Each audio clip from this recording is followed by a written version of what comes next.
Hello बच्चों.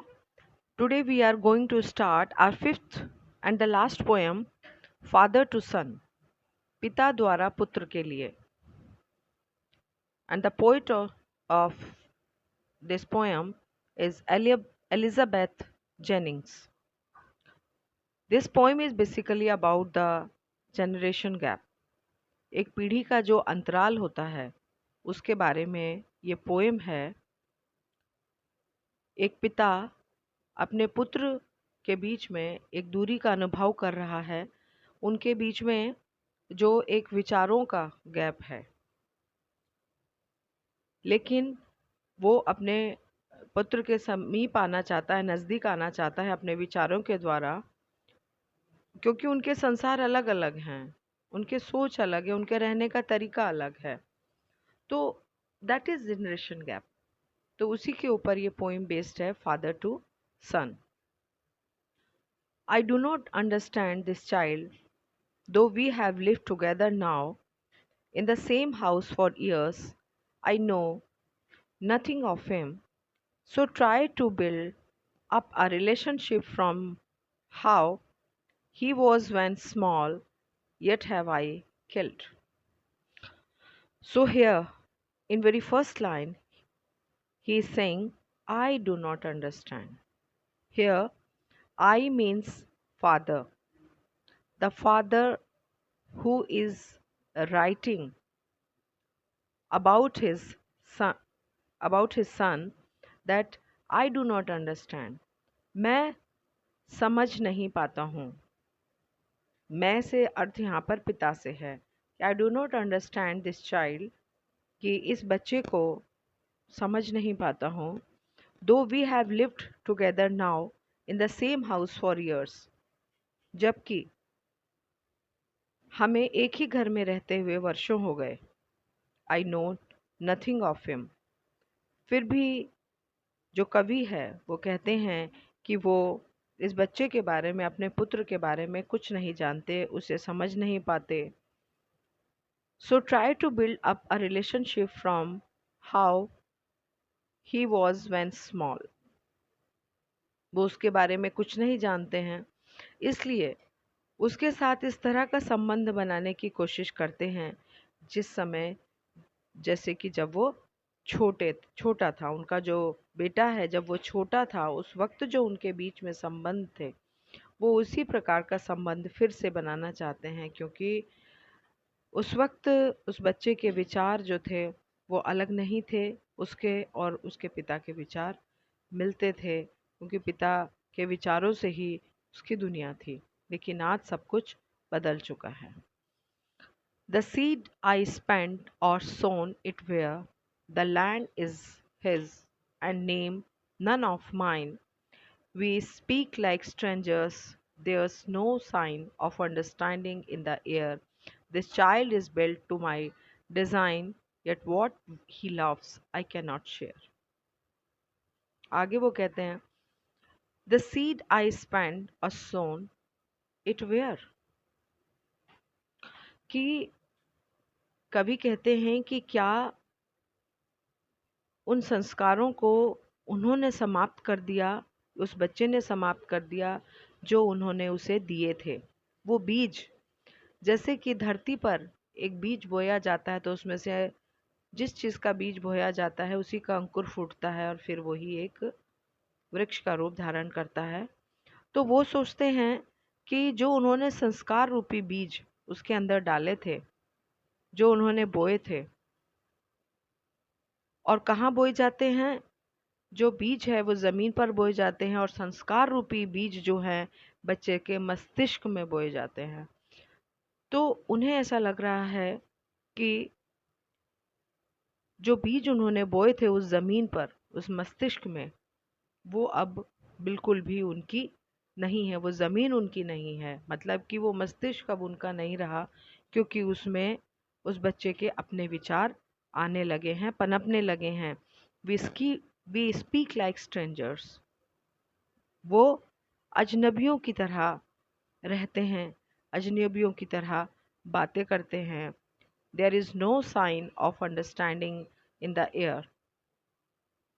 और उन्हें उस वातावरण में जहाँ पर वो रहते हैं उसमें आपसी समझ का कोई भी चिन्ह नज़र नहीं आता कि उनके बीच में एक आपसी समझ है, म्यूचुअल अंडरस्टैंडिंग है, कि एक दूसरे की बातों को समझ पा रहे हैं। ऐसा वो महसूस नहीं करते, क्योंकि वो जिस प्रकार से सोचते हैं उनका पुत्र उस तरह से नहीं सोचता, और पुत्र जिस तरह से सोचता है वो उस प्रकार से नहीं सोचते हैं, और इसी तरह से एक जनरेशन गैप बनता चला जाता है। वही कहते हैं, of understanding in the air this child is built to my design, कि वो शक्ल सूरत में ज़रूर उनके जैसा है, yet what he loves I can not share. कहते हैं शक्ल सूरत में उनकी जैसा है, जो उन्हें ये बात उन्हें प्रिय है, लेकिन फिर भी वो उनकी बातों में सहभागिता नहीं कर पाते हैं, क्योंकि वो बातें उनकी एक जैसी है ही नहीं। आगे कहते हैं, silence surrounds us, I would have him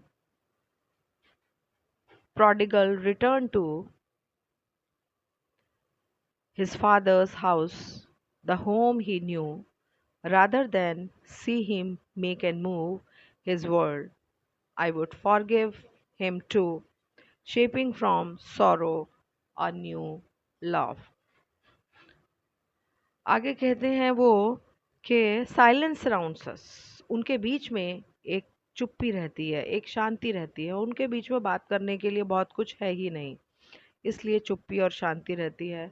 I would have him prodigal, prodigal means होता है बेटा फिजूल खर्ची, एक्स्ट्रावेगेंट।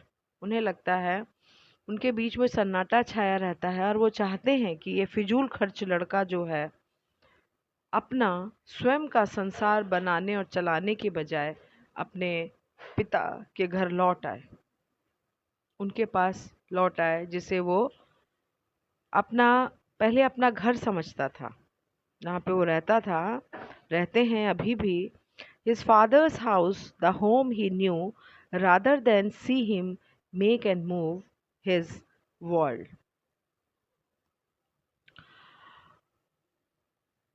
अपना घर समझने से अर्थात है, मतलब ये है कि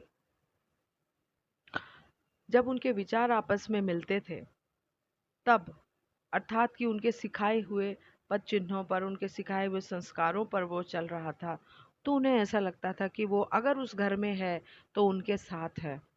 लेकिन अब उन्हें ऐसा लगता है कि वो अब इस घर में नहीं है, तो वो चाहते हैं कि अपने मनमाने रास्ते पर चलने के बजाय वो उनके चलाए हुए संस्कारों पर चलें।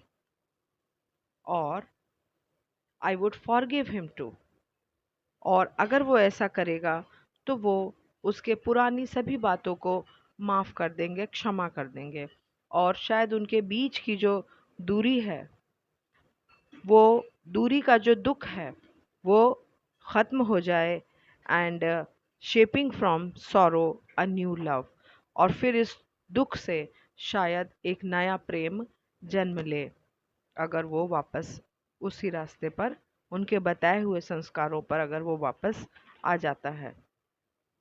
And in the last stanza, he said, father and son, we both must live on the same globe and the same land. He speaks, I cannot understand myself. Why anger grows from grief? We each put out an empty hand, longing from for something to forgive. Now, what he said, father and son, we both must live. कि वो जो पिता पुत्र हैं दोनों अवश्य एक साथ ही दुनिया में, एक ही ज़मीन पर रह रहे हैं, on the same globe and the same land, एक ही दुनिया में एक ही ज़मीन पर रह रहे हैं। And he speak, I can not understand myself, why anger grows from grief.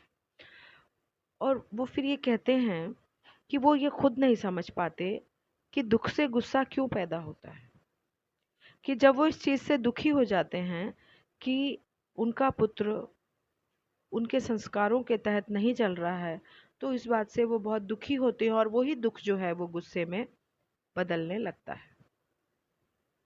लेकिन वो इस चीज़ को नहीं समझ पाते कि ऐसा क्यों होता है, क्यों उनका दुख जो है गुस्से में बदल जाता है. We each put out an empty hand. Now, longing for something to forgive.